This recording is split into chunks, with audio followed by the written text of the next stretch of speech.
नमस्कार, between the lines with Neeru Ranjan में आपका स्वागत है। आज हम बात करेंगे उपराष्ट्रपति के चुनाव की।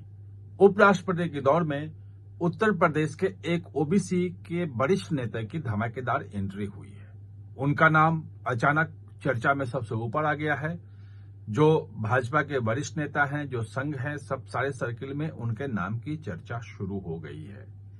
कौन है ये नेता और पुराने नाम जो चल रहे थे उपराष्ट्रपति पद के दौर में, उनमें कौन कौन बचे हैं, इन तमाम मुद्दों पे आज हम चर्चा करेंगे और समझने की कोशिश करेंगे कि आखिर ये जो ओबीसी के बड़े नेता हैं उत्तर प्रदेश के, वो पहली पसंद के रूप में क्यों सामने आ रहे हैं और उनको उपराष्ट्रपति बनाकर मोदी सरकार या भाजपा क्या संदेश देना चाहेगी और कौन कौन से समीकरण साधना चाहिए। तो सबसे पहले ये कि उपराष्ट्रपति के चुनाव के लिए जो शेड्यूल है, जो उसकी समय सारणी है, वो चुनाव आयोग ने घोषित कर दी है। 7 तारीख को उसका नोटिफिकेशन आ जाएगा। 21 अगस्त तक नॉमिनेशन यानी नामांकन की अंतिम तारीख है। उस दिन तक जो भी उपराष्ट्रपति का चुनाव लड़ेंगे उनको अपना नॉमिनेशन फॉर्म भरना होगा। 22 को उसकी जांच होगी और 9 सितंबर को चुनाव, अगर कोई एक ही उम्मीदवार खड़ा हुआ तो चुनाव 9 सितंबर को होगा, जिसमें लोकसभा राज्यसभा के जितने सांसद हैं वो सब उसमें वोट करेंगे। उसके कौन कौन होंगे, क्या क्या होंगे, वो सब चीजें आ गई हैं। ये माना जा रहा है कि 7 अगस्त को ही एक डिनर पार्टी इंडिया गठबंधन ने रखी है और आपको ध्यान हो कि लोकसभा चुनाव के बाद इंडिया गठबंधन की ये पहली मीटिंग हो रही है, या कहें कि डिनर अगर है तो उसमें स्ट्रेटजी तय की जाएगी उपराष्ट्रपति के नाम पे भी, और ये माना जा रहा है कि इंडिया गठबंधन भी अपना नाम घोषित करेगा।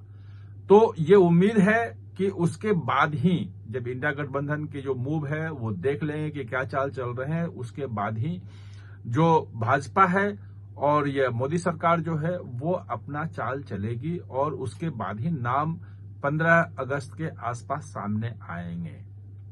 तो जो पुराने नाम थे उसमें जो सबसे ऊपर चल रहे थे थावरचंद गहलोत की चर्चा थी, लेकिन अब जो कहा जा रहा है कि कर्नाटक के जो राज्यपाल हैं, वैसे तो मतलब एससी होने का, अनुसूचित जाति होने का, और उनका बड़ा लंबा अनुभव है संसद के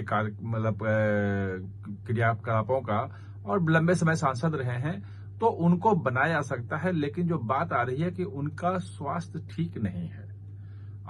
76-77 साल के हो गए हैं और उनका स्वास्थ्य भी ठीक नहीं है, तो उनके नाम पे अब विचार नहीं हो रहा है। और जो पुराने नाम चल रहे थे, अब जेपी नड्डा जी का भी नाम चल रहा था, वो नाम पे कहीं कोई अब बात नहीं है। कुछ लोगों ने राजनाथ सिंह का नाम चलाया था, लेकिन सरकार और संघ के सर्किल के लोग साफ साफ मना कर रहे हैं कि नहीं, राजनाथ सिंह के नाम पे कोई चर्चा नहीं है। और भी कई नाम थे, जिसमें बहुत सारे थे, जिसमें अब किसी पे कोई चर्चा की बात नहीं आ रही है। बात ये आ रही है कि एक नया नाम जो आया है और जो सबसे ज्यादा अभी सुर्खियों में है, और माना यह जा रहा है कि मौजूदा जो समीकरण है उस समीकरण में उत्तर प्रदेश का ये ओबीसी नेता जो है वो पहली पसंद के रूप में सामने है, और वो नाम है संतोष गंगवार का। संतोष गंगवार भाजपा के बहुत पुराने नेता हैं। 76 साल की लगभग उम्र हो चुकी है। 8 बार सांसद बरेली से रहे हैं। ओबीसी के एक प्रमुख चेहरा रहे हैं, भाजपा के भी रहे हैं। अटल बिहारी वाजपेयी सरकार में भी वो मंत्री थे। यानी कि इतने लंबे कैरियर के बाद उन्हें पिछली बार जो 2024 का इलेक्शन हुआ उसमें उन्हें टिकट नहीं दिया गया। टिकट नहीं मिलने के कारण थोड़े से वो दुखी भी थे, लेकिन कभी भी सार्वजनिक रूप में उनकी कोई नाराजगी सामने नहीं आई। उन्होंने बाहर कुछ नहीं बोला। जो पार्टी ने फैसला किया उसे चुपचाप स्वीकार कर लिया और बाद में उन्हें झारखंड का राज्यपाल बनाया गया। उनको बनाने के पीछे जो कारण बताया जा रहा है वो ये कि 2027 में ओबीसी, अब 2027 में उत्तर प्रदेश में विधानसभा का चुनाव होना है, और 2024 के लोकसभा चुनाव में भाजपा को वहां भारी झटका लगा, और उस झटका लगने की वजह जो है एक मुख्य वजह जो मानी जा रही है वो ये कि ओबीसी मतदाता जो 2014-2019 लगातार भाजपा के पक्ष में वोट दे रहा था, वो 2024 में कुछ छिटका है। यानी कि ओबीसी वोट बैंक के छिटकने से भाजपा को नुकसान पहुंचा है। 2027 में अगर भाजपा को जीतना है तो इस ओबीसी जो वोट है उसको एकजुट करना ही होगा, उसको साथ लाना ही होगा। और इसी मामले में बात जो चल रही है वो प्रदेश अध्यक्ष को लेकर भी चल रही है कि उसमें भी किसी ओबीसी नेता की ही तलाश हो रही है और वहां समीकरण बिठाने के लिए कोशिश हो रही है कि किसको बनाया जाए, और अभी वो तय नहीं हो पा रहा है। ऐसे में अगर संतोष गंगवार को उपराष्ट्रपति बनाया जाता है तो उसके 2-3 फायदे बिल्कुल साफ साफ दिख रहे हैं। एक तो ओबीसी कम्युनिटी को एक मैसेज जाएगा संतोष गंगवार के बनने से, और वो जो वोट बैंक है भाजपा फिर से एकजुट करने की कोशिश करेगी। कितनी सफलता मिलती है नहीं मिलती है वो देखने की बात है, लेकिन संदेश निश्चित रूप से जाएगा। एक दूसरा बड़ा संदेश हो जाएगा, क्योंकि उनकी उम्र 75 साल से ऊपर हो चुकी है और बार बार सोशल मीडिया पे आप देखते हैं कई जगहों पे क्वेश्चन उठता है।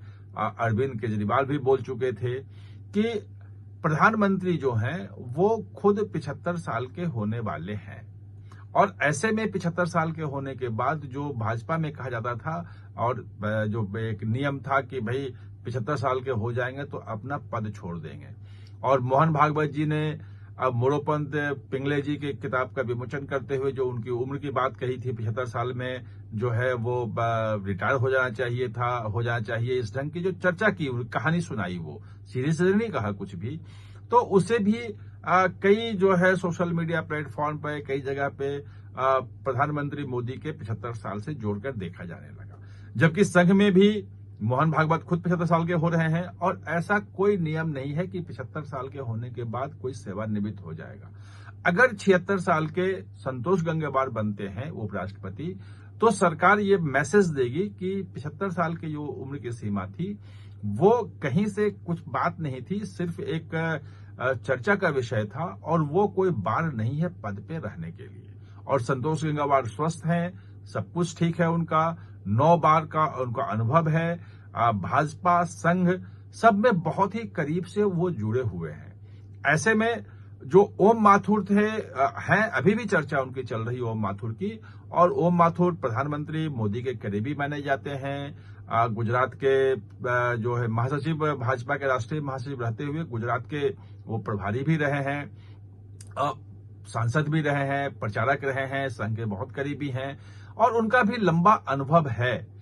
लेकिन जो समीकरण है उत्तर प्रदेश का और बाकी जो समीकरण की जो मैंने चर्चा की, उस समीकरण को देखते हुए संतोष गंगवार लगता यह है कि बाजी मार जाएंगे।